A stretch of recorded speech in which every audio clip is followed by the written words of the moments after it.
Então tá? tá bom. Todo mundo tá vendo minha tela? Sim. Sim? Beleza. Sim. Vamos só primeiro lembrar o que a gente falou na aula de terça-feira. Na terça-feira, a gente deu continuidade ao tema 3 da apostila, que fala sobre a formação do povo brasileiro, ou melhor dizendo, da população brasileira. E a gente, então, falou da questão dos imigrantes e o quanto eles foram importantes para a formação da população brasileira. A gente falou que, a princípio, lá por volta de 1500, vários indígenas já viviam aqui, e aí os brancos portugueses chegaram para colonizar o território que hoje a gente conhece como Brasil. Isso começou a gerar uma intensa miscigenação entre essas duas etnias, no caso, indígenas e brancos. Em meados de 1550, 1560, os portugueses vão começar a trazer para o Brasil negros da África para trabalharem como escravos. E isso vai gerar uma miscigenação entre essas três etnias. Então, as três etnias básicas que formam a população brasileira são indígenas, brancos e negros, certo? E a gente, inclusive, por meio de videoaula, falou um pouquinho melhor a respeito da questão dos indígenas e dos negros na composição da população brasileira. Aí eu falei para vocês que a partir de 1850 começam a vir vários imigrantes brancos europeus para o Brasil. Só que não só portugueses, vieram portugueses, como aqui desculpa, no gráfico mostra, mas eram portugueses assim como italianos, alemães, espanhóis, holandeses, húngaros, romenos, enfim, vários povos diferentes da Europa, todos brancos vieram para cá, mas principalmente italianos, alemães e espanhóis. Dentre esses três, principalmente italianos e alemães, e tem uma explicação histórica para isso, é porque naquela época, a Itália e a Alemanha estavam passando por várias guerras para se transformar em países, porque eles ainda não eram países, como a gente conhece hoje.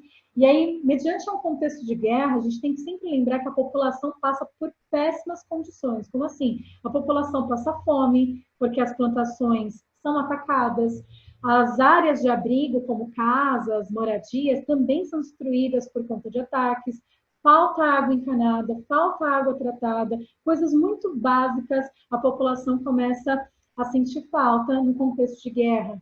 E aí, por conta dessa pobreza e miséria, devido às guerras na Europa, vários italianos e alemães, entre outros povos europeus, mas principalmente esses, vêm para o Brasil em busca de uma melhor condição de vida. E aí eu expliquei para vocês também alguns conceitos básicos que vocês têm que saber a respeito de migração.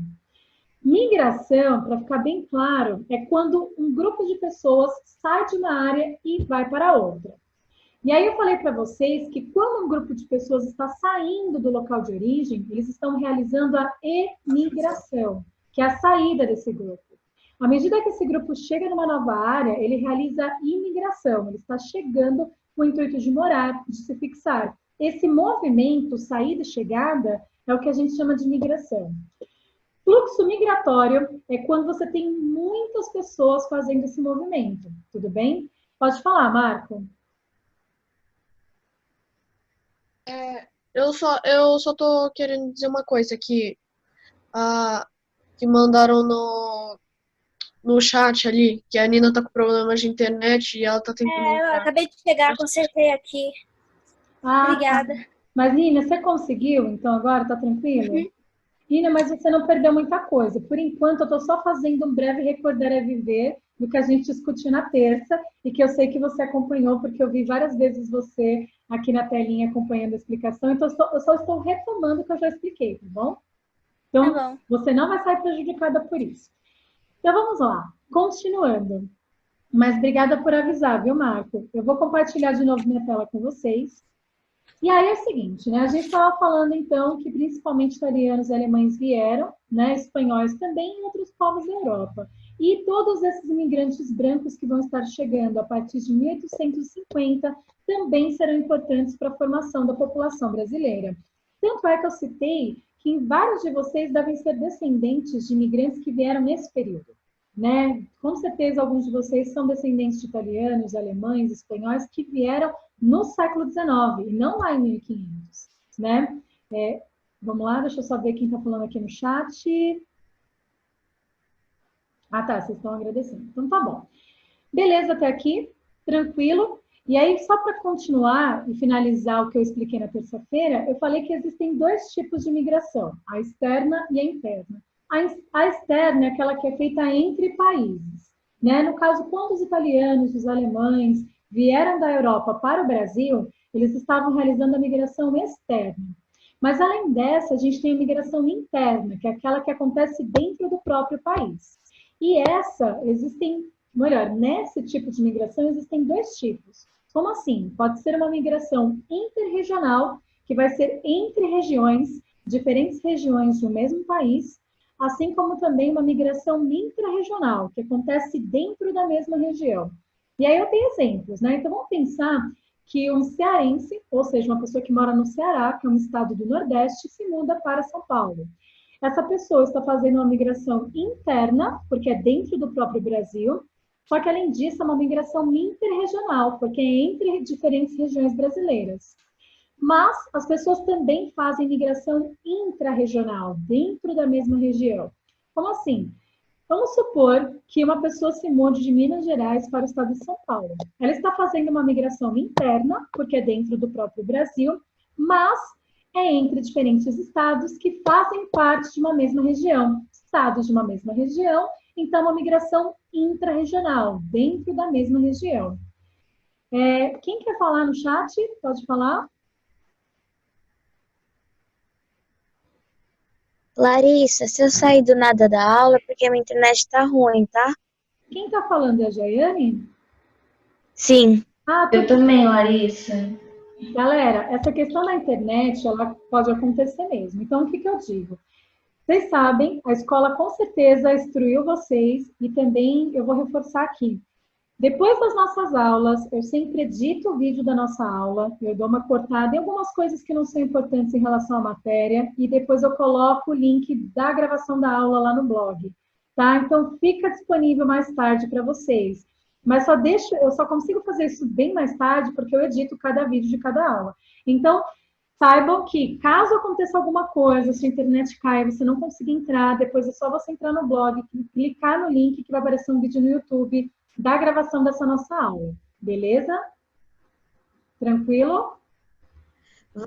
Obrigada. Então tá, isso vai acontecer a cada aula que a gente tiver, então nunca se preocupem com isso. Outra coisa, resposta de exercício, depois que eu fizer a correção moral, eu também sempre vou deixar lá no blog, junto com o link da gravação. Então, esse exercício que eu vou corrigir agora, eu vou deixar a resposta dele lá para vocês mais tarde, tá?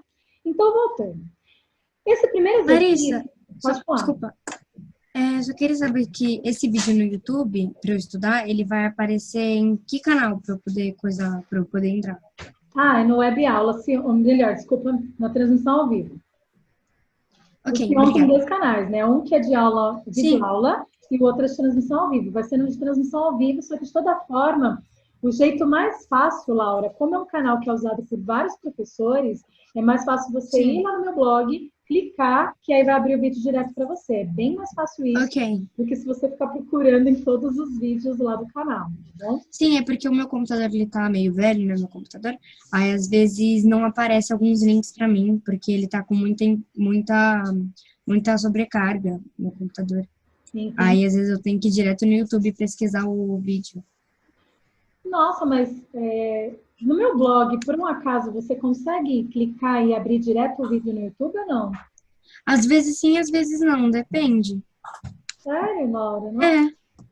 Então, quando for assim, ó, um jeito para te ajudar a pesquisar, o título da aula que eu deixo no blog é sempre o mesmo título do vídeo. Então, você só copia a aula que você acha mais fácil. Vai ser bem mais fácil para você, porque legal. Tá lá procurando vídeo por vídeo, do maternal até o ensino médio, vai ser mais difícil.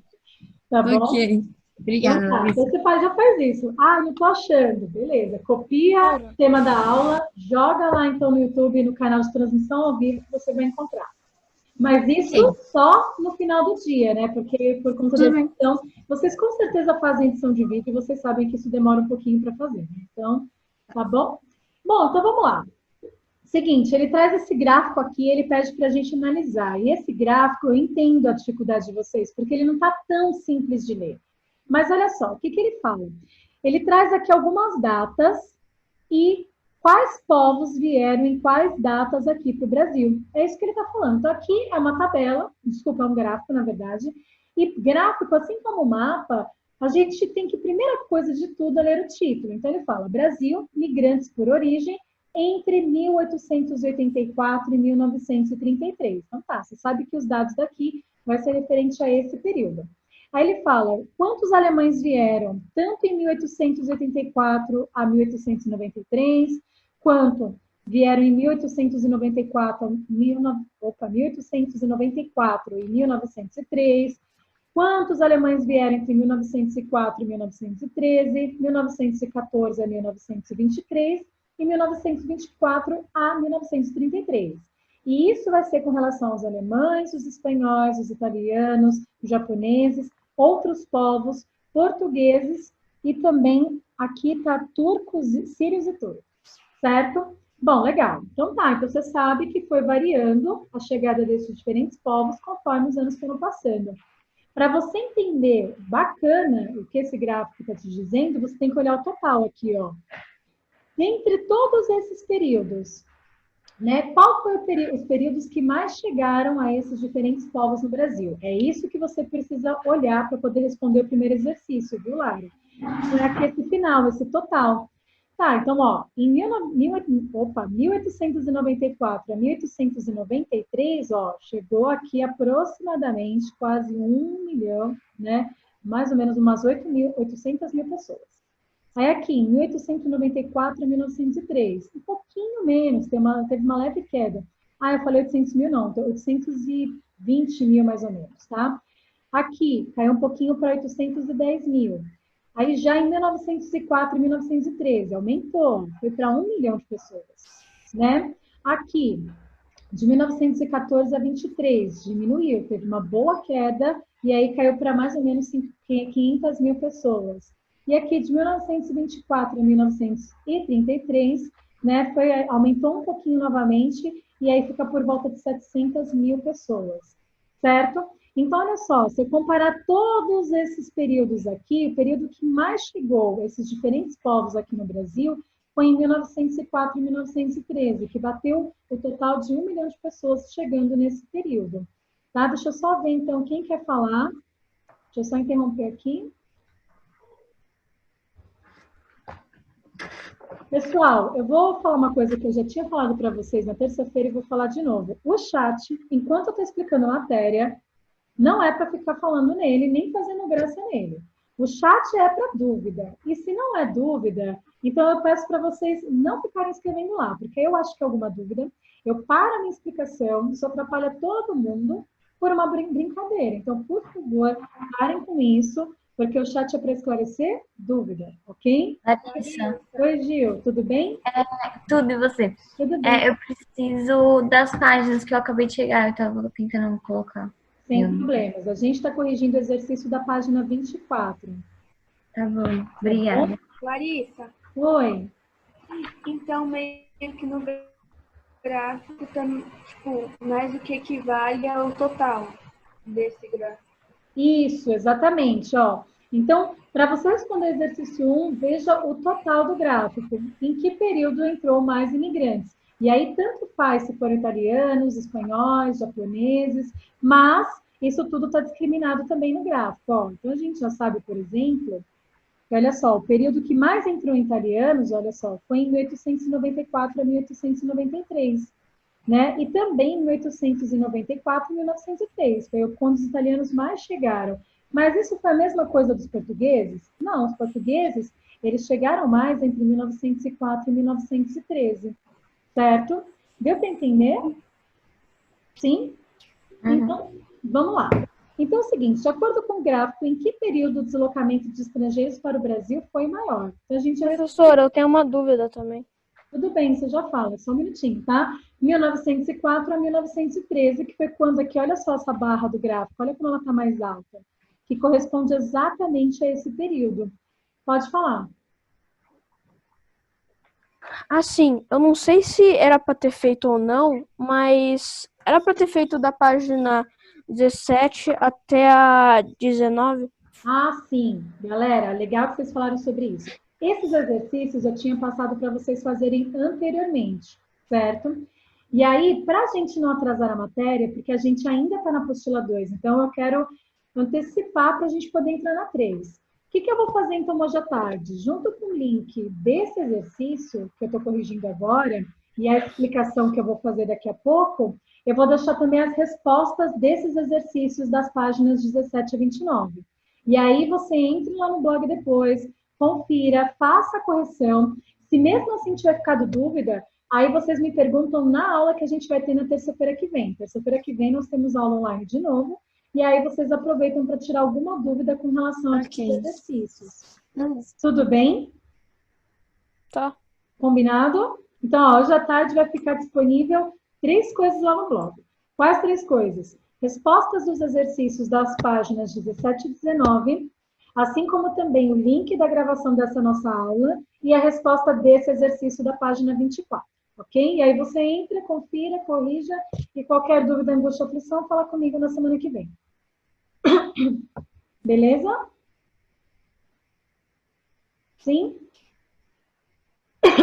Sim, beleza, sim, tudo bem. Então tá bom. Continuando.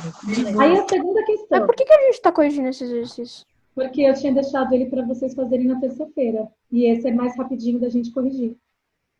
Ah, tá. Tá E bom. esse tem a ver com a matéria que eu vou continuar falando hoje, tá? Vamos lá.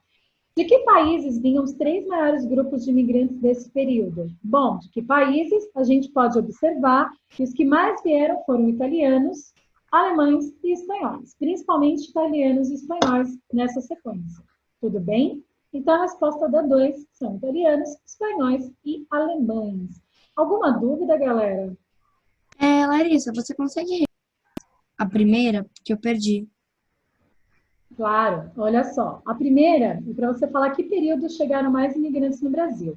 Pelo total aqui do gráfico, a gente consegue identificar aqui essa coluna amarela, que representa o período de 1904 a 1913, é o período que mais chegou pessoas aqui no Brasil, ou seja, Certo. mais imigrantes chegaram no Brasil, e essa é a resposta do primeiro exercício. Sim. E a 2 foi em que período? Só para eu dar um certinho de... A 2 não é período, a 2 é... Não, de que países... Brasil. Sim, desculpa. Imagina, aí você coloca italianos, espanhóis e alemães. Ok. Obrigada, Larissa. Não é italianos, espanhóis e portugueses? Portugueses também, tá? Então coloca os 4, na verdade. Ele pergunta os 3 maiores, coloca italianos, espanhóis, portugueses e alemães. Coloca esses 4. É porque alemães é bem menos que os outros 3. É bem menos, isso sim, mas eles também tiveram uma boa participação aqui no Brasil, então coloca como complemento. E os alemães, eles vão ter uma importância grande, principalmente na região sul. Então deixa eles aí também como um a mais, digamos assim. Tá bom? Larissa, só uma coisa. Eu coloquei na 2, eu coloquei que eles vinham da Itália, de Portugal. Eu não coloquei eles, porque ele tinha perguntado os países. Eu coloquei sim. só... Pode ser? Tudo bem? Ah, claro, não. Na verdade, dessa maneira, só para... O que eu estou aqui comentando oralmente é o que tem que aparecer na sua resposta. A maneira como você vai colocar isso. Sim, ok. Tá bom? Obrigada. Então, vamos lá, galera, que agora, então, pra gente... Alguém quer falar? Eu só queria que você repetisse o último exercício que eu perdi. Ah, tá. O último é para você falar de que países esses imigrantes vieram para o Brasil. Aí você vai colocar, então, Itália, Alemanha, Espanha e Portugal, ou, no caso, vieram para o Brasil mais italianos, alemães, espanhóis e portugueses. Tá bom? Entendi. Então, tá bom. Então, vamos lá. Acertei.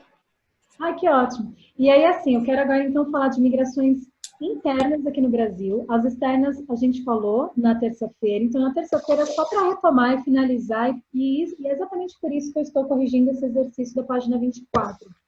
Então, eu falei para vocês que a partir de 1850 começam a vir vários migrantes europeus para o Brasil. E europeus de diferentes áreas, né? Como vocês puderam perceber, inclusive pela correção do exercício. E aí, se vocês observarem, aquele gráfico, ele mostra até 1930, mais ou menos, né? Por quê? Nesse período, Getúlio Vargas, que era o presidente do Brasil aqui na época, ele começou a restringir a entrada de imigrantes. Por isso que, a partir de 1930, começa a ter uma grande queda da chegada desses imigrantes aqui no Brasil. A gente observa também, quem está com a mão levantada pode falar. Era eu que principalmente os italianos que o Getúlio Vargas restringia, né? Por causa lá da Itália, da Segunda Guerra Mundial. Na verdade, a Segunda Guerra vai começar em 1939, mas já existia um movimento fascista lá na Itália, que é isso que você está falando, tá? Pode falar aqui a segunda pessoa que quer falar.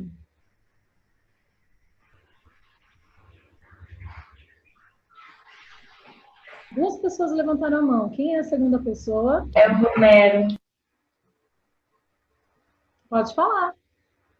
Não, era eu, mas já faz tempo eu já respondi. Você já respondeu minha pergunta. Então tá bom. Então vamos lá. É que a mãe ainda tá limitada.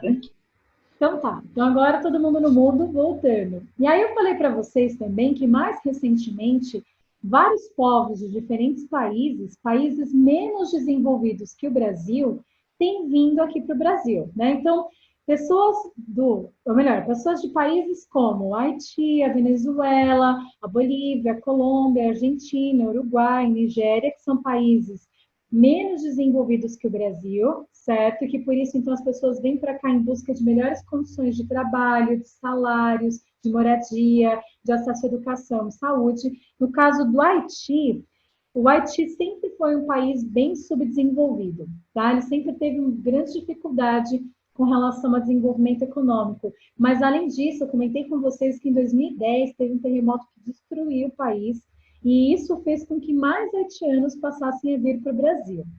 No caso da Síria, a gente comentou um pouquinho que vários dos sírios que têm chegado no Brasil, eles têm vindo por conta da guerra da Síria, que já está acontecendo há mais de 8 anos, e a gente falou até o quão triste é a situação de uma população em situação de guerra, porque ela corre um risco iminente, ou seja, a qualquer momento de sofrer mortes, né? E aí eu até citei o caso da menina que estava brincando no quintal quando foi atacada por uma bomba, melhor, a casa dela foi atacada por uma bomba e ela sobreviveu porque ela estava no quintal. Então são situações que fazem com que as pessoas, para saírem desse risco de morte, terem uma melhor condição de vida, também sejam forçadas a migrar. E aí a gente falou que quando as pessoas são forçadas a migrar por uma questão de guerra, a gente chama eles de refugiados. E no mundo nós temos milhões de refugiados por diferentes guerras. A guerra da Síria, agora ela não aparece muito nos jornais, mas ela apareceu bastante. Só que não é a única guerra que existe. No continente africano, internamente, tem várias guerras e vários conflitos étnicos que vocês estudarão mais para frente comigo, inclusive comigo ainda, lá no 8º ano. Tá? E aí, então, a gente vai falar agora sobre as migrações internas no Brasil. E essas eu quero que vocês prestem bastante atenção, porque essa matéria, a gente já falou sobre ela quando a gente aprendeu população. Quando eu falei sobre população para vocês, eu comentei um pouquinho sobre isso. Só que a gente vai retomar isso também no próximo tema, que é o tema de urbanização. Então, a gente vai falar do processo de formação de cidades aqui no Brasil, e essa questão da migração vai ser muito presente. Uma migração interna que aconteceu no Brasil. Então, é o seguinte, atualmente nós temos milhões de brasileiros que moram fora dos seus estados de origem, né? Principalmente nordestinos que moram fora dos seus estados de origem, ou seja, do local em que eles nasceram. E aqui no Brasil, a migração ela começa a acontecer intensamente a partir de 1950. E existe uma explicação histórica do porquê isso aconteceu. A partir de 1950, a gente começa a ter uma consolidação do nosso processo de industrialização. Isso é um tema que a gente vai estudar na sequência. Mas olha só, as primeiras indústrias aqui no Brasil, elas surgem por volta de 1914, 1920, as primeiras indústrias. Tá? E as primeiras indústrias, os antigos barões de café, os antigos donos das fazendas de café que investiram nessas primeiras indústrias. Mas elas ainda eram poucas. Em 1930, quando Getúlio Vargas vai assumir a presidência do Brasil, ele vai continuar investindo em indústrias. Só que agora ele vai investir em indústrias que a gente chama de indústrias de base, que são aquelas que extraem recursos naturais da natureza e que também transformam esses recursos naturais em matérias-primas que serão utilizadas por outras indústrias. Um exemplo de uma indústria desse tipo que o Getúlio fundou foi a CSN, que é a Companhia Siderúrgica Nacional. O que a siderúrgica faz, como a gente aprendeu no passado? Ela transforma os minerais metálicos em metais. E os metais são matérias-primas fundamentais para várias outras indústrias. Então, o Getúlio passa a investir nesse tipo de indústria, aumentando, então, as indústrias aqui no Brasil. Em 1950, só que agora com Getúlio Vargas, desculpa, com Juscelino Kubitschek, começa a ter a chegada de empresas multinacionais. E aí a gente fala que consolida o processo industrial brasileiro a partir do momento em que isso acontece. Então, o que vai estar acontecendo no Brasil nos anos 50? Várias indústrias vão estar chegando e se instalando principalmente nos estados de São Paulo e Rio de Janeiro, ou seja, no Sudeste. E aqui, então, vai estar tendo uma grande oferta de trabalho, melhores salários, e aí, mediante a isso, várias pessoas que viviam no campo vão começar a se mudar do campo e vir para trabalhar nessas indústrias, fazendo, então, uma migração que a gente chama de êxodo rural, que é a mudança do campo para a cidade. E, além disso, várias pessoas do Nordeste também vão estar se mudando para o Sudeste para vender a sua força de trabalho. E por que elas vão estar vindo principalmente para o Sudeste? Porque o Sudeste vai estar com essa grande oferta de trabalho por conta desse desenvolvimento industrial e também comercial que vai estar acontecendo. Porque não é só indústria, é indústria, no entorno da indústria vai começar a ter um desenvolvimento de comércio, diferentes prestações de serviço. Então, outros setores da economia vão se desenvolvendo junto também. E aí as pessoas começam a migrar, então, principalmente do Nordeste para cá, em busca de melhores salários, melhores trabalhos e uma condição de vida melhor, porque lá no Nordeste, no final dos anos 50, vai estar acontecendo uma seca muito intensa, principalmente na região do sertão nordestino. Então, lá vai estar tendo seca, dificuldade para sobreviver, e aqui vai estar tendo uma grande oferta de trabalho, várias pessoas, então, vão migrar por conta disso, e essa migração, ela vai ser uma migração interna e interregional, porque ela é entre regiões brasileiras. Pode falar. Quem quer falar? Quem levantou a mão?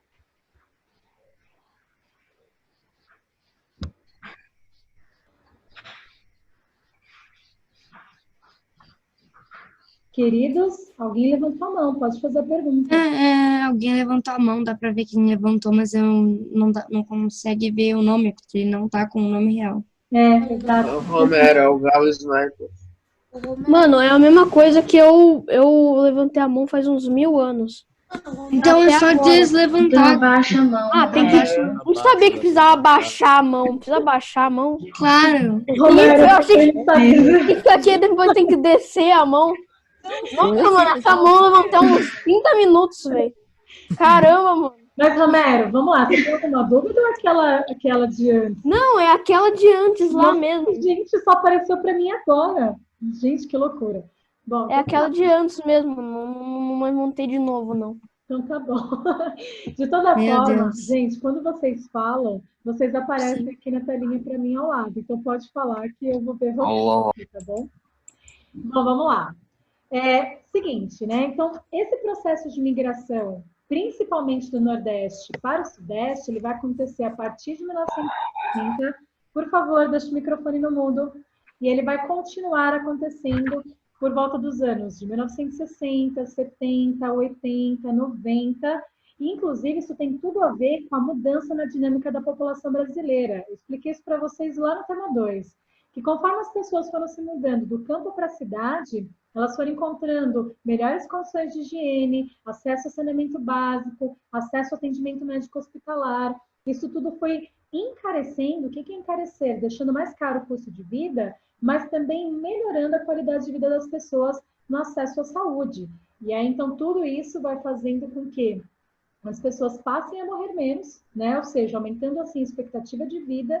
E a gente falou que depois de um tempo, como o custo de vida para morar nessas áreas era mais elevado, as famílias vão começar a reduzir o número de filhos. E aí, por isso, nós vamos ter uma queda nas taxas de fecundidade e também de natalidade. Só para a gente relacionar com o conteúdo que a gente já viu. Só que sim, né? Eu falei muito do Sudeste, mas não foi só o Sudeste que recebeu migrantes nordestinos, tá? O Centro-Oeste e a região norte do país também vão receber, mas onde em massa vai ter migração de nordestinos vai ser no Sudeste, principalmente em São Paulo, tá? Tanto é que eu tenho certeza absoluta que vários de vocês, assim como eu, são descendentes nordestinos que vieram nessa época, né? E várias famílias fizeram esse processo, e isso é muito comum mesmo da gente ver na história das famílias brasileiras, tá?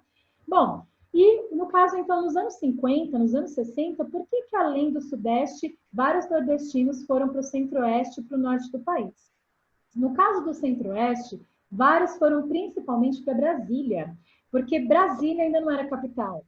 No caso, em 1956, o Juscelino Kubitschek ele vai dar início às obras de Brasília. E aí, para poder, então, trabalhar nessas obras, para ter, então, melhores salários e uma melhor condição de vida, vários nordestinos migrantes vão para poder trabalhar nas obras de Brasília. Tanto é que Brasília só passa a ser a capital do Brasil em 1960. Até então era o Rio de Janeiro a capital do Brasil. Tá? Então, vários nordestinos vão para o Centro-Oeste em busca de melhores trabalhos, melhores salários, e vários deles vão migrar para Brasília para trabalhar nas obras de Brasília. Tanto é que, no caso desses migrantes, eles têm um nome, que são os candangos. Tá? Os nordestinos que foram para trabalhar nas obras de Brasília, eles são chamados de candangos. E eu não sei se vocês já foram para Brasília, quando você visita a Praça dos Três Poderes, né, o Legislativo, Executivo e Judiciário, lá tem um monumento a esses migrantes, né, que no caso se chama candangos. Duas pessoas levantaram a mão, podem falar. Deixa a Jaiane falar primeiro, que eu tenho uma dúvida que não é sobre a matéria. Tá bom, Galuzzi. Pode falar, Jaiane. A minha não é bem uma dúvida. Meu pai e vários, os meus tios também, minhas tias, são imigrantes. Coração. Oi, desculpa, Jaiane. Volta a falar. E os demais com o microfone no mudo, por favor. Quase minha família toda são imigrantes, porque basicamente são todos do Nordeste e vieram para São Paulo por causa de emprego e essas coisas, para ter mais esperança de vida. Várias coisas. Sim, por mais qualidade de vida. Então, olha só, a sua família reflete bem esse processo histórico que aconteceu com milhões de famílias brasileiras. Eu falei da minha, eu sei que tem outras, né? Eu sei que se eu tivesse em sala de aula, vocês estariam falando que o pai, ou a avó, ou o avô migrou um tempo atrás, isso é muito comum, né? Aqui na população brasileira como um todo, né? Então, por isso que eu gosto tanto de geografia, porque geografia a gente consegue ver na realidade, no nosso dia a dia, o quanto esses processos que a gente estuda aqui na verdade, fazem parte da nossa história, da geografia da nossa vida, assim como do país todo. O Galuzzi fala agora e a Jaiane fala novamente depois. Fala, Galuzzi. Então, o que precisa para, mudar a capital do país? Quem decide isso é o governo federal. Por exemplo, vamos imaginar que o atual presidente do Brasil ele resolva mudar a capital de Brasília para Macapá, que é a capital do Amapá. Se ele quiser, ele faz isso. Tá? Mas claro que o presidente ele não governa sozinho, que fique muito bem claro. Se vocês estão acompanhando jornais, tudo é posto em votação, tanto é que a gente aprendeu já isso um pouquinho, né? Nós temos 3 poderes que atuam aqui no Brasil, legislativo, executivo e judiciário. Mas quem cria leis, projetos ou mudança de capital, por exemplo, como é esse caso que você está perguntando, isso tem que ser aprovado pelo Congresso, que é formado, então, pelo Poder Legislativo, no caso são os deputados federais, os senadores, e depois é que isso vai para o presidente. E aí ele dá o aval final. Por isso que tudo é posto em votação. Se vocês observarem, galera, no jornal, diariamente está aparecendo o quão importantes são essas votações no Congresso Nacional, tá? 5 pessoas levantaram a mão, então podem falar, galera. Pode primeiro. A Anne queria falar de novo, ela que estava na sequência. É que eu lembrei de uma história que a minha avó me contou. Que os meus avós, eles estavam numa guerra lá na Itália. Meus bisavós, eles vieram para cá de navio, eles se conheceram lá no navio. E eles ficaram juntos por anos, até o meu avô perder a perna. Nossa. Meu bisavô perder a perna no acidente de carroça. Nossa, Nina, que história. Não, mas assim, a sua história, ela reflete a migração externa que a gente acabou de falar aqui para o Brasil, né? A história dos seus avós é a migração externa, que as pessoas vinham, chegavam pelo Porto de Santos, né? Passavam um mês, a família inteira vinha, geralmente, quando já eram casados lá na Europa, ou quando não, casavam aqui para formar a família aqui. Bem interessante isso. Meus avós também são imigrantes da Itália. Ah, então, olha só, eu tinha certeza que vários de vocês iam se O meu também. A minha avó, ela veio, tipo, da Itália com, sei lá, 5 anos. A avó da minha mãe é espanhola. Pois é, bem que eu falei, ó, por isso que eu falei, vários de vocês. Legal. Minha avó nasceu no Chile. Tudo bem, você é uma exceção. Gente, vamos lá, eu vou continuar então a explicação, porque faltam alguns minutos. Larissa, eu tenho uma dúvida, rapidinho. Pode falar, Laura, rapidinho. Então, eu só queria saber uma dúvida. As construções, as casas, sabe, a cidade do Nordeste, as construções do Nordeste, elas... as pessoas que saem do Nordeste para cá sem ter... eu não sei explicar isso. Sem ter nada, sem ter guerra, elas saem porque no Nordeste é melhor ou pior que São Paulo? Ó, na verdade é assim, o Nordeste ele tem várias questões. Primeiro, lá é menos desenvolvido economicamente. Se tem menos desenvolvimento econômico, tem menos trabalho, menos emprego. Então, esse é um fator que faz as pessoas irem para outras regiões em busca de trabalho. Segundo ponto, os salários lá em geral são menores, tá? E aí isso também faz com que as pessoas queiram ir para um lugar em que elas consigam ganhar mais, porque quanto mais elas ganham, melhor elas vivem. Terceiro ponto, para quem vive no interior do Nordeste, a gente vai estudar Nordeste ainda, interior do Nordeste, clima semiárido, vamos lembrar disso? Sim. Semiárido é aquele clima que só chove 3 meses por ano e que não é muita chuva, e às vezes fica um ano sem chover. Para quem vive nessa região, quando fica muito tempo sem chover, as pessoas não têm como plantar alimentos, não tem como vender alimentos, então elas ficam com dificuldade para sobreviver. E aí, então, por isso, várias dessas pessoas migram em busca de trabalho, de melhores salários, e também, quando a seca fica mais intensa, as pessoas também migram.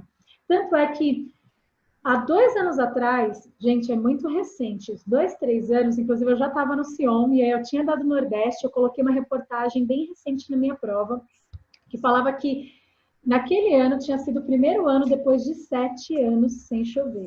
Foi o primeiro ano que choveu depois de 7 anos sem chover. 7 anos? 7 anos. Aí, 7 anos... 7 anos? O que as pessoas que vivem da agricultura para sobreviver fazem? Não fazem. Então, várias dessas pessoas, elas fazem uma migração temporária, que é o seguinte, se vocês conversarem um pouco mais com as pessoas que trabalham em padarias, em lanchonetes, né, na feira mesmo, ou que trabalham com obras, é que eu gosto de conversar e ouvir a história das pessoas. Várias delas vêm para São Paulo, trabalham por um período, e quando lá volta a chover, ou elas conseguem juntar um dinheiro, elas voltam para o Nordeste. Isso acaba acontecendo também. Mas o fator que mais faz com que elas venham e depois voltem é a questão da seca. Quando volta a chover lá, um monte de gente volta.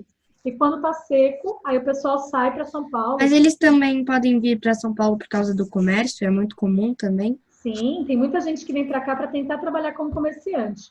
Muita gente, porque está em busca de uma melhor condição de vida, né? Ou seja, de ganhar mais, nem que for para juntar um dinheiro e voltar, ou juntar um dinheiro e morar e viver aqui mesmo, como várias famílias fizeram, tá? Certo. Gente, vamos continuar, porque 3 minutos de aula e falta um pouquinho só para a gente acabar a matéria. Pessoal, eu vou compartilhar minha tela aqui de novo, e vocês já sabem, acabando essa aula, vocês façam esse exercício que eu fiz na 27. Seguinte, eu falei que assim como para o Centro-Oeste, vários migrantes nordestinos foram para o norte do país. E por quê? Nós vamos estudar também que a partir dos anos 60, para poder incentivar as pessoas a morarem na região norte do Brasil, que era e ainda é a menos povoada, é a menos ocupada de todas as regiões, o governo brasileiro começou a conceder áreas de terra. E aí, em busca dessas terras, vários migrantes foram para o norte do país. Mas isso não deu muito certo por várias razões, eu vou explicar para vocês depois, porque a gente vai estudar a região norte, tá? Bom, o que o IBGE tem percebido aqui no Brasil atualmente, com relação à migração interna, é que tem aumentado muito uma migração que a gente chama de migração de retorno. O que é isso? Muitos migrantes nordestinos que vieram para cá em 1950, 60, 70, 80, 90, 2000, várias dessas pessoas estão voltando para os seus locais de origem, estão voltando para estados do Nordeste. E por que essas pessoas têm voltado, principalmente para o Nordeste, né, no caso dos nordestinos? Porque o Nordeste, desde os anos 90, ele tem apresentado um crescimento econômico. Claro, ainda é menos desenvolvido que o Sudeste, a gente vai estudar isso melhor. Mas como tem aumentado a oferta de trabalho lá na região, muitas pessoas têm voltado. E por várias razões, turma. Primeiro, porque as pessoas deixaram suas famílias lá. Tem muita gente que tem família aqui em São Paulo, mas que também ainda tem família lá. Então as pessoas voltam pela questão da família. Segundo, existe uma identidade regional. Sim, galera, identidade espacial existe. A gente já falou um pouco sobre isso. E ano que vem a gente fala mais. Uma coisa é você ser brasileiro que nasceu e morou a vida inteira em São Paulo. Outra coisa é você ser chileno. Outra coisa é você ser brasileiro, mas nordestino. São identidades. E essas identidades, elas são uma coisa muito forte. Né? Então, tem muita gente que volta para poder viver de acordo com a sua cultura, com a cultura que foi criada, com os seus hábitos alimentares, as músicas que gosta de ouvir e estar perto dos parentes. Então, tem muita gente que tem voltado. E essa migração tem nome, que é a migração de retorno, que é quando as pessoas são migrantes, às vezes passaram muitos anos morando em outros estados, em outras cidades, mas elas têm voltado para os seus locais de origem.